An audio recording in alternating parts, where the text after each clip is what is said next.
Assalamualaikum warahmatullahi wabarakatuh.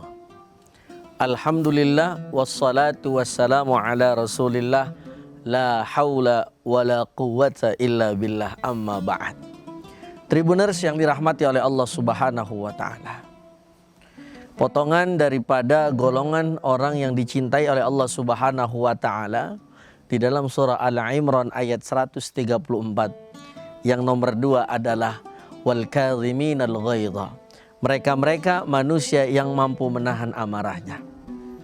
Maka ini salah satu pelajaran buat kita, bahwasannya manusia memang kadang pernah marah, tapi sebaik-baiknya manusia adalah mereka yang mampu menahan amarahnya.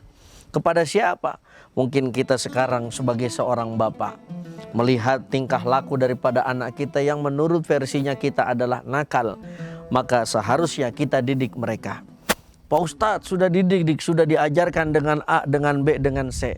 Maka kuncinya adalah jangan sampai kita marah kepada anak-anak kita. Apalagi yang keluar dari mulut kita adalah kalimat-kalimat yang fahish, yang buruk, yang sehingga kadang-kadang dengan kalimat buruk tersebut akhirnya mental daripada anak-anak kita terkena. Akhirnya apa? Mereka mendengarkan apa yang diucap oleh orang tuanya, terlebih kalimat-kalimat yang buruk. Pada akhirnya nanti hingga dewasa mereka menemukan tidak ada kebaikan dari orang tuanya kecuali keburukan. Na'udzubillahi min dzalik. Tribuners yang dirahmati oleh Allah subhanahu wa ta'ala, ini pun tentu saja di dalam kehidupan kita pasti ada kawan-kawan kita yang setiap harinya membuat jengkel. Seorang suami jengkel kepada istrinya karena istrinya padahal duitnya udah dikasih cukup, tapi kayaknya kurang-kurang aja. Lalu bagaimana solusinya? Solusinya bagaimanapun, apapun yang ada di sekeliling kita, istri kita adalah titipan. Maka caranya adalah kita terus menahan yang namanya amarah. Sejengkel-jengkelnya kita kepada istri kita, tetap bagaimanapun istri kita adalah pilihan kita. Sejengkel apapun kita kepada anak kita, kudu kita ingat bahwasannya mereka adalah titipan Allah yang harus kita jaga. Tribuners yang dirahmati oleh Allah subhanahu wa ta'ala, begitupun di bulan suci Ramadan ini kita diberikan pelajaran yang hebat bagaimana shaum ma'nahu al-man'u, menahan dari apa? Hawa nafsu, marah. Bayangin sekarang kita diuji oleh Allah subhanahu wa ta'ala, kerja di satu kantor, tinggal satu lingkungan yang mana manusia-manusianya orang-orangnya suka bikin jengkel sama kita. Ya udah, kita ambil happy, ambil senang, ambil gembira, jangan. Apalagi misalkan ada satu orang yang membuat kita jengkel, apalagi jengkelnya itu misalkan sampai membuli kita, sampai kalau bahasa orang Jakartanya ngata-ngatain kita, maka kita sebagai orang manusia yang biasa santai saja.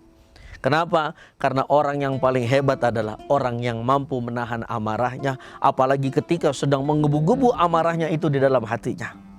Sesuai dengan sabda Nabi Muhammad SAW, menukil di dalam kitab Bulughul Maram yang dikarang oleh Syekh Ibnu Hajar Al-Asqalani. Di situ Nabi Muhammad SAW sampai menekankan la taghdab, la taghdab, la taghdab walakal jannah. Begitu indah bagi orang-orang yang mampu menahan amarahnya sampai diwanti-wanti oleh Rasul sebanyak 3 kali. La taghdab, jangan marah.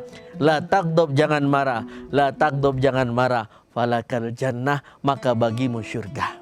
Tribuners yang dirahmati oleh Allah subhanahu wa ta'ala, sebegitu indahnya balasan buat orang-orang yang mampu menahan daripada setiap amarahnya. Maka dari itu di bulan suci Ramadan ini mari sama-sama terus kita belajar, terus kita berkonsentrasi di dalam ibadah kepada Allah subhanahu wa ta'ala. Karena menahan sabar termasuk ibadah yang hebat yang dilakukan oleh Nabi Muhammad SAW. Kurang keras apa, kurang kejam apa dulu kaum kafir Quraisy di dalam menghina perjuangan Nabi Muhammad SAW. Tapi Nabi Muhammad tidak pernah gentar, tapi Nabi Muhammad tidak pernah bergeser dalam prinsip di dalam kehidupannya, kecuali tidak ada yang bisa membuat kita tenang ketika kita mampu menahan daripada setiap amarah dari orang-orang yang membuat kita kesal. Tribuners yang dirahmati oleh Allah subhanahu wa ta'ala, mudah-mudahan Ramadan tahun ini bisa menjadi Ramadan yang hebat untuk kita semua, sehingga keluar dari Ramadan kita mampu terus berkonsentrasi ketika ada orang yang membuat kita jengkel, ketika ada orang yang membuat kita amarah, tidak kita lakukan kecuali kita hanya sabar mengharap ridhonya Allah Subhanahu wa taala. Tribuners yang dirahmati oleh Allah Subhanahu wa taala, mungkin ini sekian. Wassalamualaikum warahmatullahi wabarakatuh. Terima kasih sudah nonton. Jangan lupa like, subscribe, dan share ya.